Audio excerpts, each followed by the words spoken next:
Saya akan menjelaskan tentang konsep dasar pragmatik.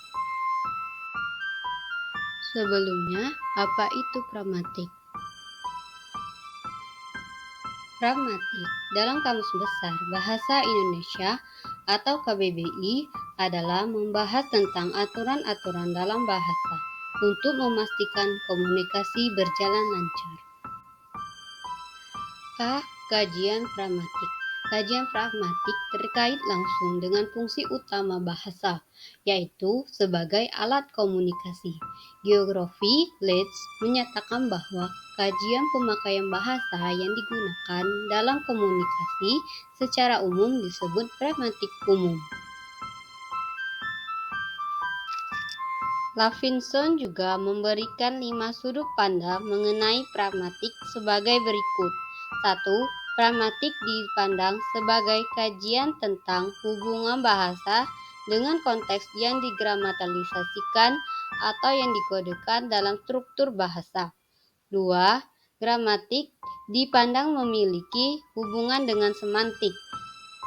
3. Gramatik merupakan kajian tentang hubungan antara bahasa dengan konteks yang mendasari penjelasan, pengertian, atau pemahaman bahasa. 4. Gramatik merupakan kajian tentang kemampuan pemakaian bahasa mengkaitkan dengan kalimat-kalimat dengan konteks yang sesuai atau cocok dengan kalimat itu. 5. Pragmatik sebagai bidang ilmu mandiri. B. Cakupan pragmatik. Pragmatik mencakup 5 cabang kajian, yaitu 1. Deiksis. Deiksis adalah cabang pragmatik yang mengkaji pergantian makna kata atau kalimat yang disebabkan oleh pergantian konteks. 2. Implikatur. Implikatur adalah cabang pragmatik yang mengkaji makna konotatif. 3. Peranggapan. Peranggapan merupakan sesuatu yang diambil oleh penyapa sebagai dasar berpijak yang dipakai bersama-sama antar partisipan suatu percakapan. 4. Tindak bahasa. Tindak bahasa merupakan suatu kegiatan penutur menggunakan bahasanya dalam berkomunikasi. 5. Struktur wacana. Terdiri dari struktur makro, superstruktur, dan struktur mikro. C. Hubungan pragmatik dengan ilmu bahasa lain. 1. Pragmatik dengan sintaksis. Pragmatik menganalisis fungsi kalimat dalam komunikasi dan kalimat. Itu harus kita anggap sebagai ujaran. Bagi analisis sintaksis, konteks penggunaan kalimat seperti dipaparkan tadi tidak pernah diperhatikan. Pragmatik tidak hanya mengkaji ujaran kalimat, melainkan lebih dari itu. Tentu saja, pragmatik tetap masih harus memperhatikan bentuk dan struktur kalimat, tetapi fokus kajian tidak terletak di situ. Yang dikaji pragmatik bukan bentuk, struktur, dan makna kalimat, tapi fungsi dan maksud ujaran dalam suatu konteks tertentu.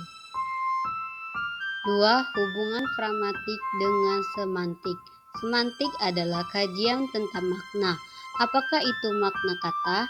Bisa disebut semantik leksikal. Makna frasa disebut semantik frasa, atau kalimat disebut semantik sintaksis. Persinggungannya dengan pragmatik sudah terlihat pada penjelasan semiotik Morris 1:1, khususnya menyangkut semantik kalimat, tetapi batas keduanya terasa tidak begitu jelas, karena keduanya sama-sama menjelajahi makna. 3. Hubungan pragmatik dengan sosiolinguistik. Kajian sosiolinguistik dan pragmatik memang sama. Misalnya, percakapan.